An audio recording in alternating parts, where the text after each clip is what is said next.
will begin in about 2 minutes.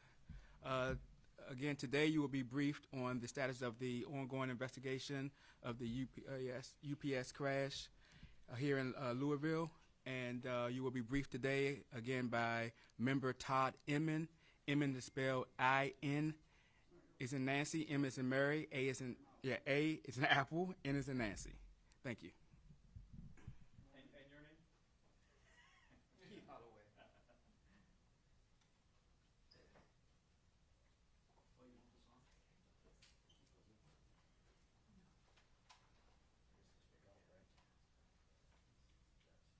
Okay, yeah. 1, 2, 3, ABC.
I'm Todd Inman. I'm a member of the National Transportation Safety Board, and I'll continue to repeat this every time we speak to you, but on behalf of everyone at the NTSB and throughout, our most sincere condolences go out to the family and those that have been affected by this.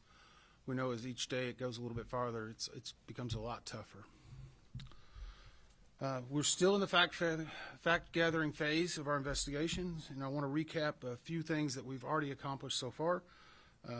Most importantly, to present again, Shi-Hoon Shin. That's C-H-I-H-O-O-N-S-H-I-N, who is our investigator in charge. I also want to make sure we thank all of the first responders. As I said yesterday, Louisville EMA Director and the other individuals have been extraordinary in this. The airport authority, the elected officials, the community has truly come together. And I know Louisville is suffering, but they've really shown their ability to work through this tragedy and to assist us in trying to find out what happened. Again, our role is not to speculate on the cause of why we're here. We want to know what happened and why it happened. And the most important thing is to make sure that it doesn't happen again. As a reminder, earlier, as we said, we believe we may know the exact debris field, but if anyone has located any debris in their yard or knows anything, they can contact us at witness@ntsb.gov. That is witness@ntsb.gov. Now, today we conducted another family briefing for those survivors on the ground, or for those that have a family or others on the ground. It took several hours. We went through a lot of information. You can obviously tell it's a very tough time for them. I personally spent several hours at the debris field, and I can tell you the debris field itself is still active in more ways than one. In fact, while we were there with the emergency management coordinator, there were some spot fires that were popping up in some compressed paper products and emitting a lot of smoke. There's still hundreds of feet of hose line that are spread throughout there in preparation for anything else that may be needed. One of the reasons why some people might ask, not everything's been put out, is putting additional water on there or additional firefighting apparatus can disturb the scene. So they've been great to work with us. I would also mention there are over 100 first responders at the scene along with others that are helping to secure it, and that is ongoing. Collectively, we've identified over 500 people that have responded or involved in the investigation to this point.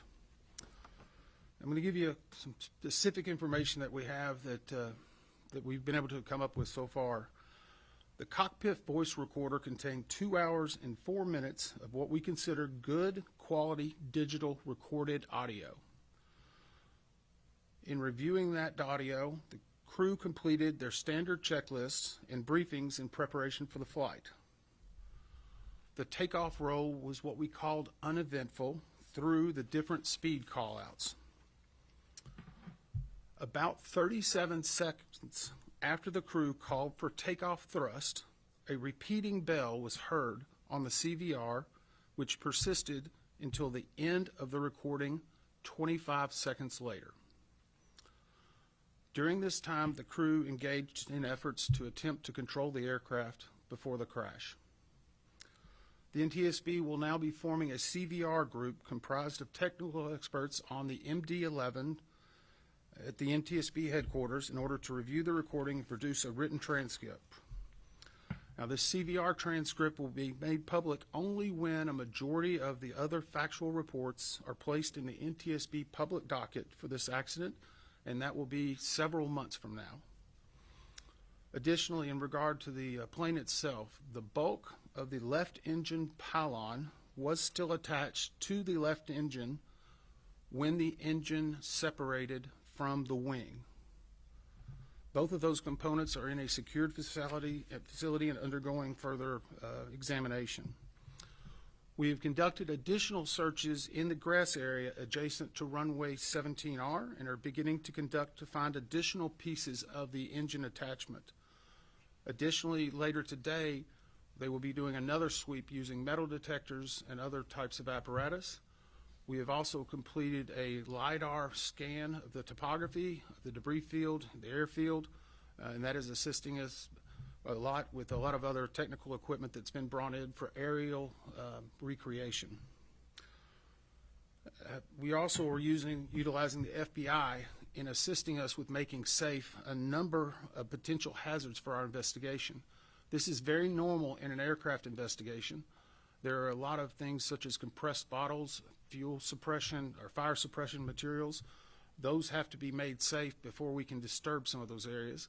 Yesterday, they made safe approximately 1/2 of them, and we've identified what we believe to be over 30, so that process is still ongoing today.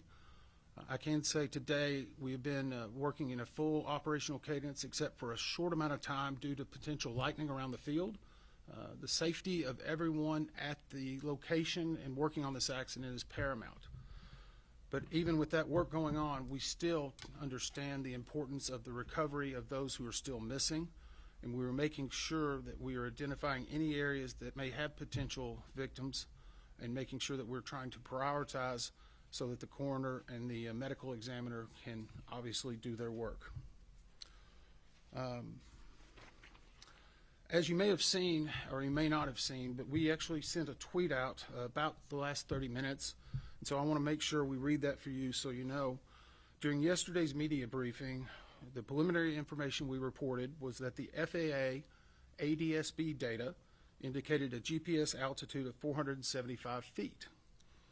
When considering how FAA ADSB data is reported, this equates to approximately 100 feet above ground level. This is what we consider to be the most accurate, but I will also say we're corroborating that with the data from the flight data recorder, which is still being validated and will take several days to be validated. Now, I am going to let you know this will be our final on-scene briefing for the media. We will continue to have team members here working on not only the investigation, but the additional work that needs to be done. We will be providing additional media updates through our press releases and investigative updates through our headquarters in Washington. This is a normal practice for us. It's an ability to make sure that we are prioritizing all the resources in the appropriate place. So with that, we'll try to take some questions. None? Yes, ma'am. Valerie Chin with WDRB News. Some residents are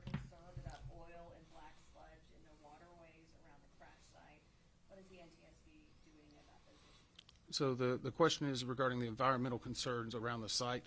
The NTSB does not investigate the environmental concerns around there, nor is it responsible for upkeeping it. I do know that the Kentucky Division of Water, the EPA, and other people are on site. They are actively working on that. They are cognizant. I know the emergency management coordinator has mentioned this several times, but it's not really in the lane of the NTSB investigation for us to even speculate. Tom? Mr. Inman, can you talk more about the alarm bell that was heard in the cockpit prior to the crash? Any idea what that alarm was? Well, I said that there was a persistent bell. We need to take that FDR data as well to be able to, because there can be numerous different types of alarms and what they may mean. Obviously, we have a working theory right now, and we're trying to validate that against the FDR. That, with the corroborating evidence in regard to the video that we have, is obviously leading us to, we know that there was a fire occurring. But the call out and the alarm could also be a mixture of several different things. So I don't want to speculate too far. The FDR data and the examination by the groups on that will give us a lot more granularity and be able to help paint a better picture. Yes, sir. I just want to get some clarity on the timeline of events. So you said 37 seconds into the plane moving was when the alarm bell took off, right? Yes. Okay. So Sorry. This question was at 37 seconds, that's when the first repeating bell, I'm not using the word alarm, repeating bell. So how much time in the seconds that followed did the pilots have to react? So the question was, how much time did they have to react? Well, again, the recording lasted until 25 seconds after the initial persistent bells. That was the end of the recording. We believe that right now that the end of the recording was the final point of impact. But you also have to remember we need to go back and look at FDR data, which could have some other factors. There's over 400 data sets in the flight data recorder, which will tell us additional information. Obviously, these have some power supply redundancies, but at some point there's just no other information to feed into it. So we provide that just to give you a timeline, but it is not the exact framing of when the accident occurred and how it occurred. Yes, sir. Conrad Alush, WHAS 11 here in Louisville. Asking specifically about how your investigation moving forward is going to look over the coming days and weeks, especially thinking about the debris field that is over Grade Lane. Yeah, the question was about the continuation of the investigation, Grade Lane in that area. Again, we know that later today or tomorrow there will be heavy equipment. In aviation crashes, there are what are called salvers, aviation salvers. They're highly specialized in working accident scenes because they know exactly what can be picked up without damaging it and how to do that. And they have some specific equipment needs. Those are being brought in. They were en route. Surveys were done 2 days ago to make sure we had the right equipment. Once those come in, those will actually enable us to lift and move more things. And that will help along with the investigation itself. The one complicating factor for this scene is because of the type of businesses where this impacted, is you're seeing a lot of combination of similar metals or alloys. And so we'll have to distinguish between aircraft parts and those which may already be on the ground. But we've already made plans to try to move as much of that off-site and then evaluate what we need to in a different location, which will hopefully free up more of the debris area. We're cognizant of the disruptions of a lot of the businesses around there and the fact that people need to go back in and check on their property and be able to find and look for some of their lost items as well. Yes, sir. Has anything about this investigation been atypical compared to past investigations? So the question is anything about this investigation been atypical versus past NTSB investigations? I would say every investigation is completely unique, and we walk into it from the very first step saying we have no premise. All we can do is take the facts that are presented to us, analyze them, and then validate and try to come out with the best investigative report. So the NTSB's done 150,000 aircraft investigations in its history. We have a very good process.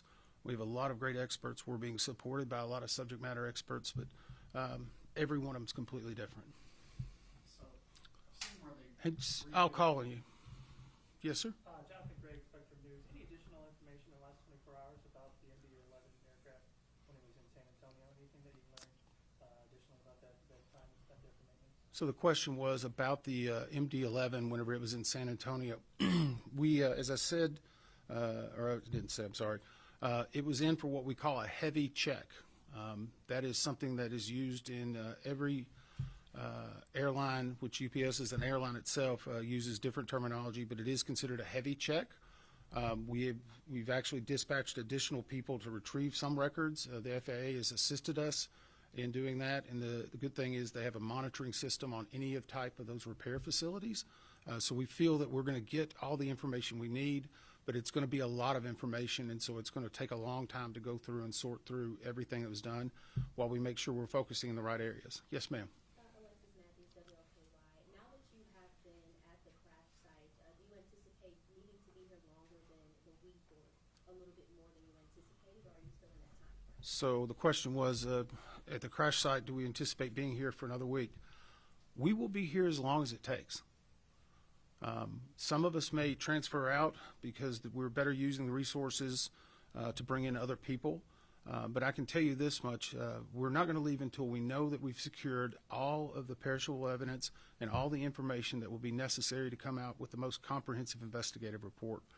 We will do it as quickly as we can, and with respect to those people who still have family members that have not been found. So we understand that. We balance that. We also have to monitor fatigue for a lot of people, so we may rotate through some people. And I know one of the other things that happens is it's sometimes helpful. New sets of eyes open up different opportunities for us. So the good thing is we have a good cadence, and we're working on that cadence to make sure we're doing as efficiently as possible, but more importantly, making sure we're doing everything that's necessary. Anybody else? Yes, sir. Yeah, Jonathan again from Spectrum News, and going off of that, is the NTSB here until all of the missing persons are found, or does that search get ultimately transferred if that happens, if it comes to that point? So the question is, does the NTSB stay until all of the victims are found? Our role is not the victim recovery. That is being handled by the local authorities. They're doing an excellent job with everything they can. Our job is to collect the perishable evidence associated with this aviation crash, find out what happened, why it happened, and to prevent it from the future. That's probably it. Any other questions? Yes, sir. Anything else you can tell us? Well, we're going to do two more, by the way, and that's going to be it. Any other details you can share about your findings surrounding the left engine, the age, the service record, Anything else about the left engine? Other than the physical characteristics I said that we have recovered and the other parts that we're looking for, there's not anything specifically more that we can share. I do know that the job cards, which take care of the instructions of how things are done and in what step and order, those have been given to us. So our people are looking at it. And I can also indicate we've requested from UPS an exemplary aircraft. And this would be an aircraft that they currently have in their fleet that have the same type of engines.